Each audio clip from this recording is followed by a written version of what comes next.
youth media, Jotara Tavisha, Jotara.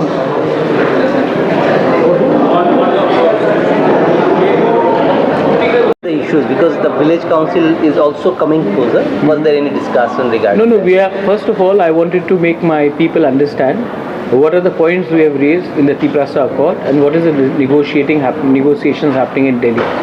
It is very important that our people know what are the talks which are happening and which are the agendas. So I put it across to my party members, especially at the block and district level.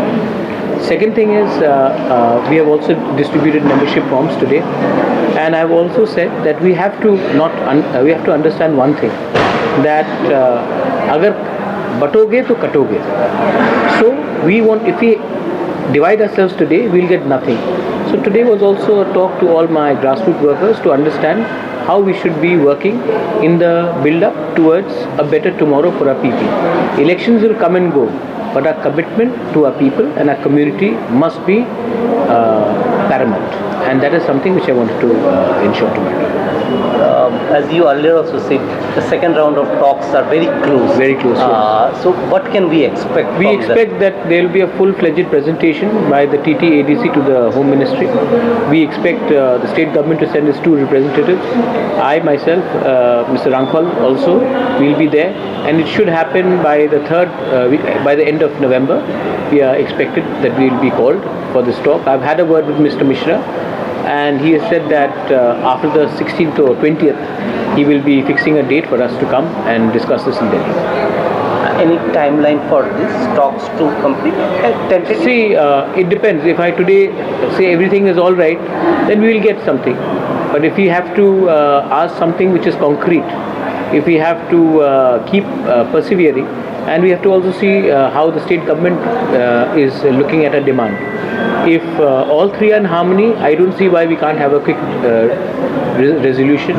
But if one side sticks to its demand and does not agree to the other, then there may be some bottlenecks which will take time and maturity to negotiate. Sir, recently you have called for an thanks. Always it was your thing to the IPFT had said that they are waiting for the dates to be declared. After that, they will think about coming together. This recent CWC, their central committee meeting was there.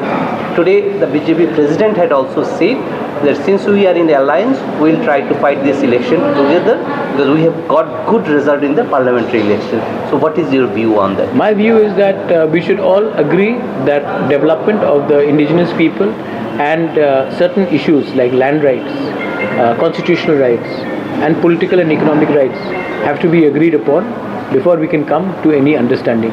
IPFT and Tipra Mota have no problem because more or less our demands, what we have been raising in memorandum, in writing, in our speeches is almost the same.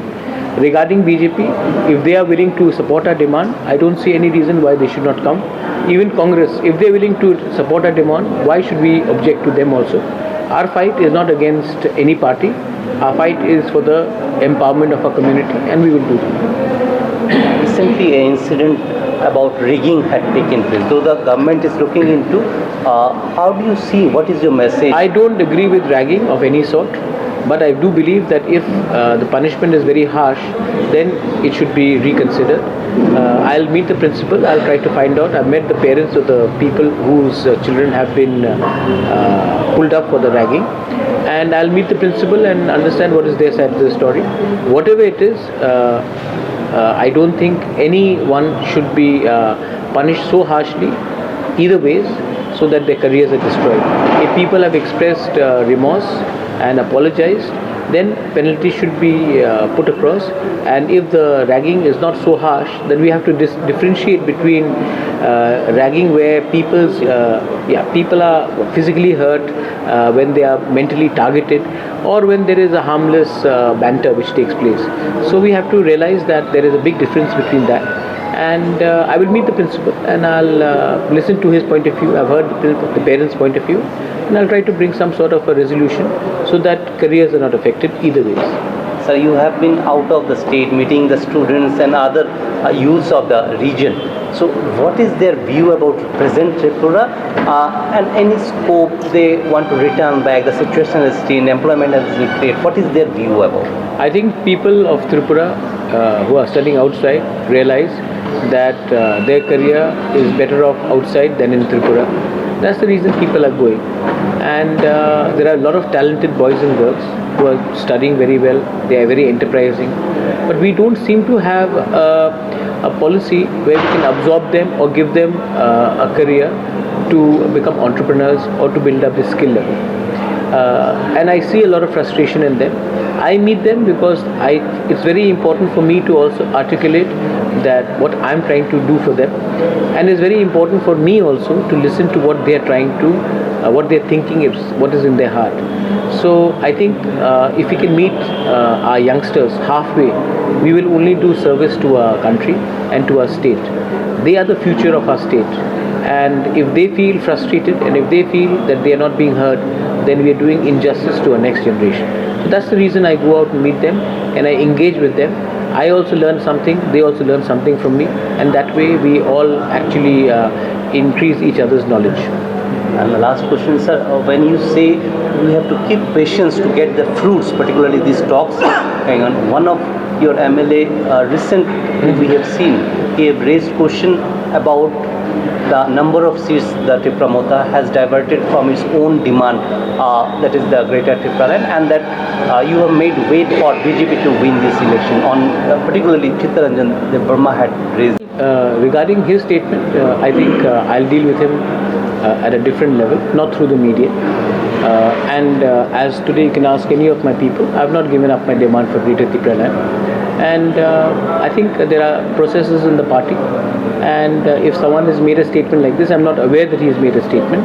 If he has, then we will talk to him and we'll probably bring it to his knowledge that we have not given up a demand for Greater Tripura Land or Article 2 and 3.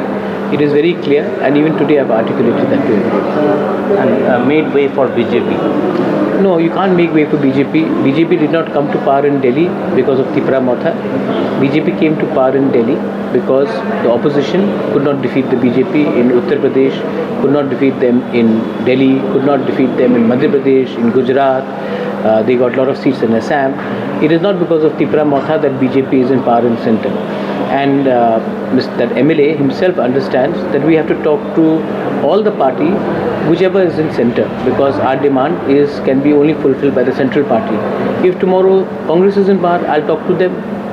So my point is, Tripura Motha cannot bring Congress to power, and Tripura Motha cannot claim to take the credit of bringing BJP to power in Delhi. And we have to talk to whoever is in power in Delhi to get a constitutional rights. Thanks.